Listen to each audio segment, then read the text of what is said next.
sina le ngalu ma taumua lelei le matautu.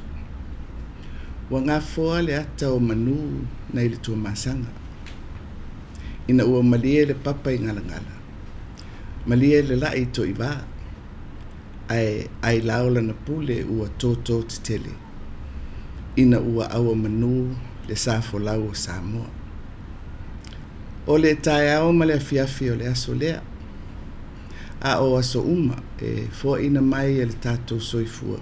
Tatou te tau atuai le alofa tūnoa o fofongia o le atua i le tae au. Malona wha maoni le wha atua o ia i le afiafi.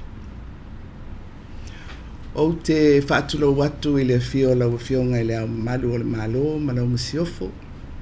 Afio le sui o le fono sui tōwhia. Afio le sui Palemia ma minsta o le kapeneta. Whaapea minsta langolango. Afio lau afionga i le whaamsino sili ma li matamaitai whaamsino. Afio lau afionga i le fonga fitalai. Masui mamalu o le fono aoao whaitu la fono. O le paia mawalunga a wā ainga ma lātou tama, o tama mo lātou ainga tu mua mapule, i tu au ma lātaua, ainga i le tai ma le wa au fono ti. O te whaatulo atu foi i le tapuā'iga atutuila ma manua, i le ofio le kovana ma le whainga Mālō, i le pūlenga whaatonu, le whaamasinonga, ma maota e lua o le Palemia o Amerika Samoa. O le paia lea a wā le whaleanga fulu, ma le nofo a maupu, sua ma le vai whanua, fo mai tūlangi, i tū au ma la taua, sa ole ma le launiu na sailua. Le fio whatui o le motu, le la au na motasi, a la la tai to o le whale ula, ma upu i le manua tele. O te whatalo whatu i sui o Mālō, ma tatou pāanga mai fafo, whaaululunga o mta ngā luenga le Mālō, ma pisi nisi tū ma oti i le atunu'u. Ai matua le tuu, i le paia o taitai o e kālesia, ai maise le au whai ngā luenga tutofi le Atua, i le nofo e kālesia kerisiano i Samoa.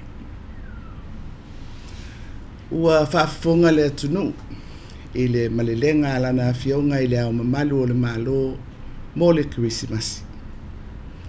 O le Atua ua afio mai, o le tala lelei e oli tele ai, ina ua o mai le whaolatanga i le lalolangi. O le mau o tangata folau i le vasa, e whaatonu folau whetu pula. Ai longo i tino matangi o aso lelei, ma aso e whaali ai le tō whaatautau, o na mata i tū lea o le whanā. Ai whetu nai le la, ma folau ma le loto tele. A o le mau o le whatuatua, le tuwai, ana le se anolo o alofa tū noa o fofongia, se manu mātou te whano. Se mea manu o wawenga ma loa au malosi. Se manu ua lofituina i mātou i whatia tu vasa so wā māso whaingata. Ua tau masuasua lo alofa tu noa i a Samoa maona tangata. Mātou te moli mau whaatasi i le tautinonga o le manu Mālō o loo whaamauina i le tusi a Roma e valu malona whai upu e tolus fulfitu e whapea. A wā ua tātou manu Mālō a iai i nei mea umalava ona o ia ua alofa mai ia e tātou. E mātau i lenei tausanga o le mavae e sautu alasi whaingatā. O loo a afia o si o tātou atunu'u i le COVID-19 i a mati o i tu waso wha ngalunga tā.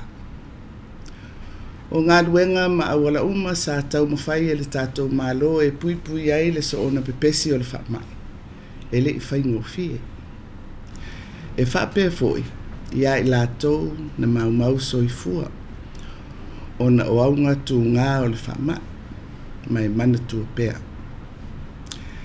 E le I masino fo I whawhita uli e tutupu pēa I tutonu o fioanga ma la whanga wha pēa tutonu o ainga. O tūlanga ia e whiangai pēa ma le tātou folauga a wae le malu masolo le lei aso uma. Ai afa manuianga e tele ua tātou maua. Na amatalia au kuso le mawhai o na toi whailoai mo tātou ainga ma wō o lo oe empapa au I atunu'u I whafo. E ui lava I le whiangai o tātou ma whaingatā a olo o matauina pēa le lei o a tātou tupe maua mai au wala ese. Olo o whaatino ai au nanga le Mālō. E whapea foi I tupe whaamamoli mai I o tātou ainga I whafo. E whapea foi I le si itia o le toe foi o le toa tele e ngangau le vao e ala I whatoanga ma la fumanu ma ua matauina le toe whaolo laina o nei tau mawhainga. E manatua foi le si itia o tūlanga tau tālonga ma matatia ua ausia e a tātou tamawhanau I au masi I a Samoa. O le mawalunga o le taalo a aua Samoa I si ngā ua mea mamafa, whai pelenga, o le lakapiliki I le toa Samoa, ma le tātou au lakapi taito fitu. O se tūlanga mawalunga Mālō ia. Ia vi ia le atua I lo o tau lotonu, ma le taa alofa tausala, ua tū matila ai le ingoa o Samoa I le lalolangi. O le au atoa o le whaataotoina o atina I fuafua le tātou Mālō. Ia whaasafua I le atunu'u atoa, ina ia maua avanoa, e whai sao ai tangata uma e atinae, tapu'e, si itia masanga mati tau mawhainga, mō le manuia au iluma, o si o tātou atunu'u. O le fusi lautele e whaamauai le atinae manuia o le atunu'u. I o tātou so tuli, ma so tau au, e atinae Samoa, o le tātou tofi. O le mau au tū o le whamanatuina o le ono sifuru tausanga o le tātou Mālō tuto tasi. Ia folau ma le whatuatua. O te tāofi o le tātou wala lea I Mālō. Ma le whaatai muanga, sili lea, mo a tātou taumawhainga uma, o loo fuafua ma whaatino whaasorosolo, I le anga I atu I le lumana. O loo whaawau pēa le whiso tainga vāwāla lata, ma Mālō le lalangi ma tātou pāanga, o loo tātou vāwālua I le atinae o le atunu'u. O loo laualunga I le whaasoa taitai o atunu'u, le tali atu I suinga ma afianga o ngaonga o le tau. Si itia o le saonga le mū, fe whaataua inga, si itia o puipuinga whaale soifua maloloina maonga, atoa ai ma le lava tapena o tau mafa, e tali atu ai I lui tau o whengai nei, ma le lalulangi atoa. O le maua Samoa, a whai e malu I whale, e malu fo I whafo. A whai e mawaa, ma mapo lo tātou loto I whale, e malo si fo I le tātou wā I whafo. O wala ia e ao o na tausoa whaatasi e le tātou Mālō, ma le atunu'u atoa.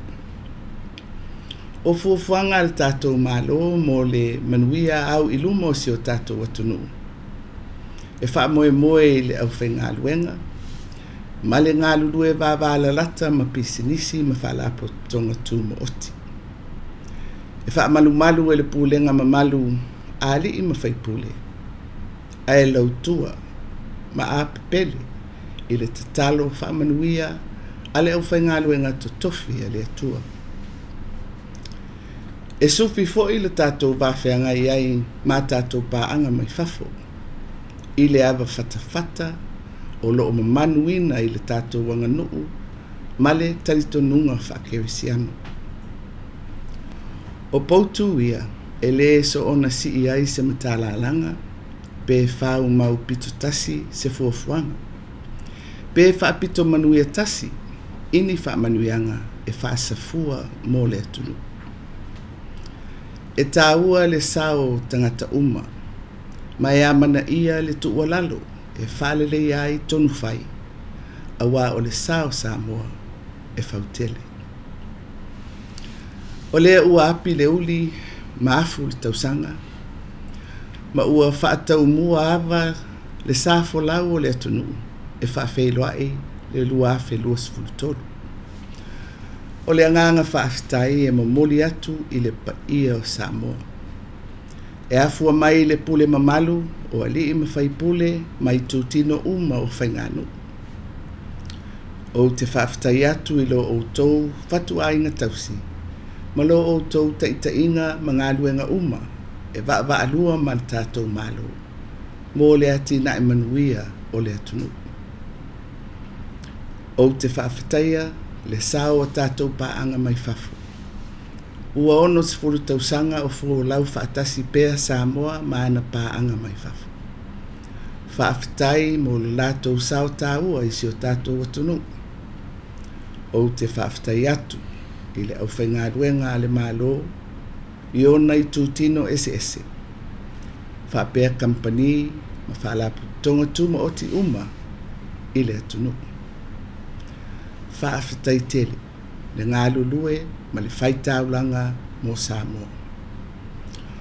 O otou wa o oina i poto ma tō mai ese, o tā lenei ma mea alofa a wā si o tatou atunu. O le tatalo, aua ne i mavae le la mepa o le whaamaoni ma le alofa, ma ia tupu tele lo outou loto tele e tali lo outou wala awina e tautua si o tatou atunu. Ia sanga whaamanuia le atua i o outou whaiva. Le paia o taitai o e kālesia ma le au whaingaluenga tutofi le atua i Samoa nei ma atunu'u e mamau. E le mavae le anganga whaafitai i lo outou whaiva o le tatalo mo si o tatou atunu.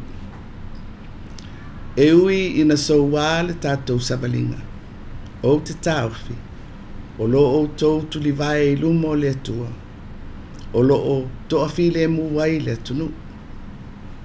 A wai le se poto, e le ai lava se malosi, na te mawhaia o na lave i ti ngā, mani totu ngā o ngonga, ua nao le atua lava. O le ala lea, o le whaawau pea, o le whaatawaina e le Mālō o le vaiaso tatalo ma ana pongi i le atunu'u atoa. E ngā lulue whaatasi ai ma le fono aoao e kālesia so whaatasi. Tātou te au whaatasi ai e momoli tālusanga ma ana pongi i lumo le atua. Ina ia pui pui si o tātou atunu'u i ona alofa. Ua atofa ina ai le asosa valu o Januari e whaamawina ai le vaiaso tatalo ma ana pongi i le atunu'u. Se ia o atu le asofareile sifulutolu o Januari, lua afe luas fulutolu. Samoa ia taitai pea le atua lo outou soifua laulelei ma sa mātou wola i lenei Tausaga Fou. E ala i lona alofa tūnoa ofofongia ma lona file mu.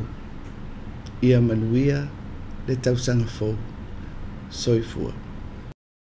As we prepare to usher in 2023, we are naturally inclined to reflect on the past year and capture the notable moments of our journey. To say that 2022 was a year of many challenges is an understatement, and it is a marvel that despite the obstacles, we have been able to keep our sails on course in the 60th lap of our independence anniversary. On this first day of January 2023, it is fitting that we give praise and thanksgiving to God for His grace over us. the head of state's Christmas message reassured us all of the joyous spirit of celebration. Our history as navigators of the ocean continent we live in reaffirms our resilience and adaptive capacity that builds our confidence and security to sail with faith despite the odds. Our Christian faith as a nation will always remind us that God is never far away from us in both the good and bad times to steer our journeys through life. We will always remember the lives lost during both health crises. Could we have done better? Perhaps we can only rely on hindsight for the answer. The fury of the COVID-19 pandemic has come and has gone, albeit uncertainties still linger. Opening our borders in August brought in a rush of visitors to reunite with families and friends. An informed decision was made to do so when we demonstrated that we had achieved above expectations with the vaccination outcomes.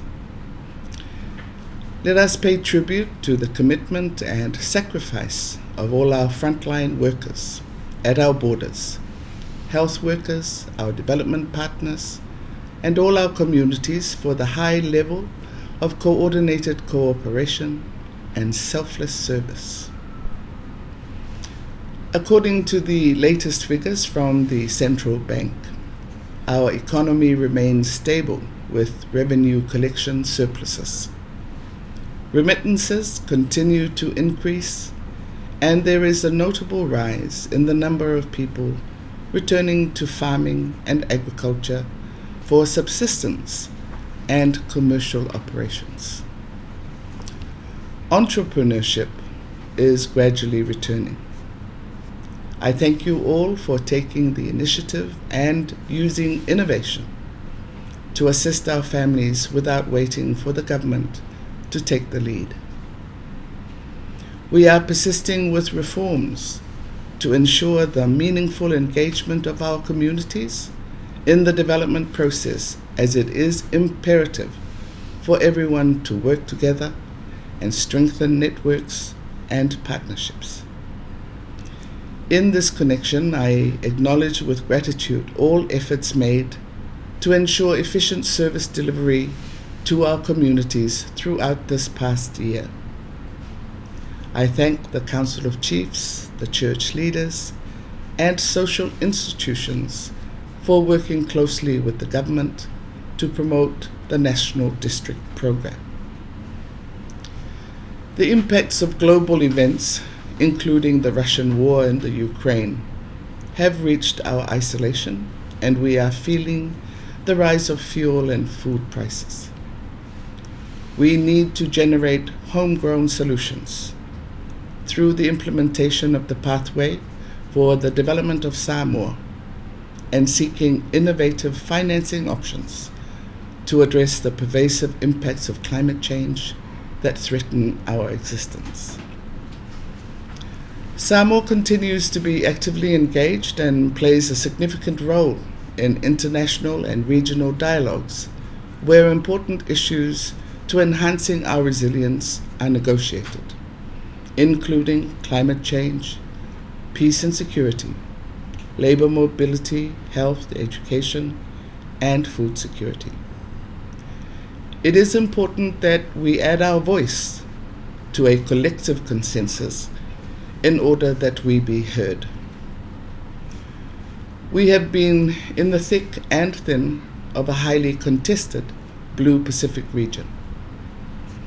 However, we have maintained advocacy for countries to make sovereign and informed decisions on issues that are mutually beneficial to all parties involved.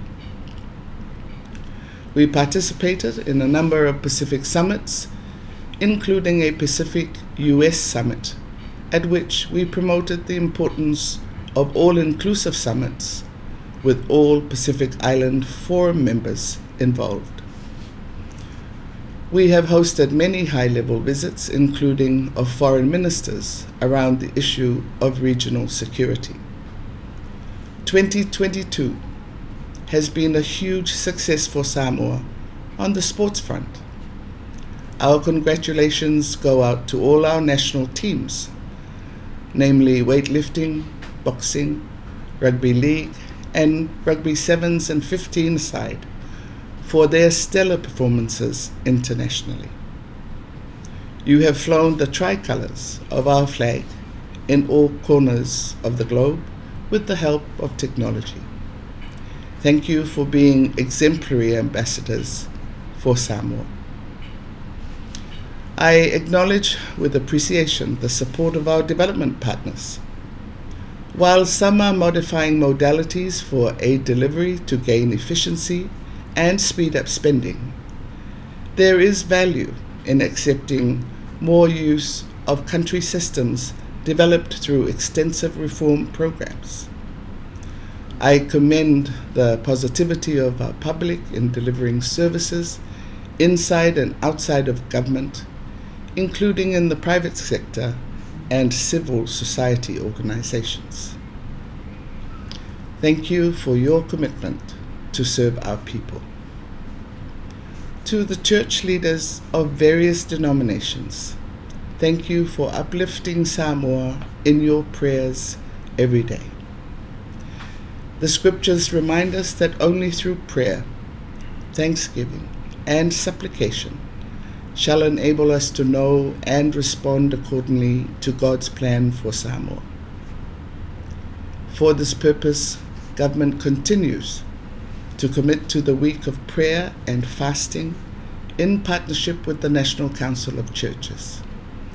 The National Week of Fasting and Prayers will commence on Sunday, 8th to Friday, 13th of January, 2023.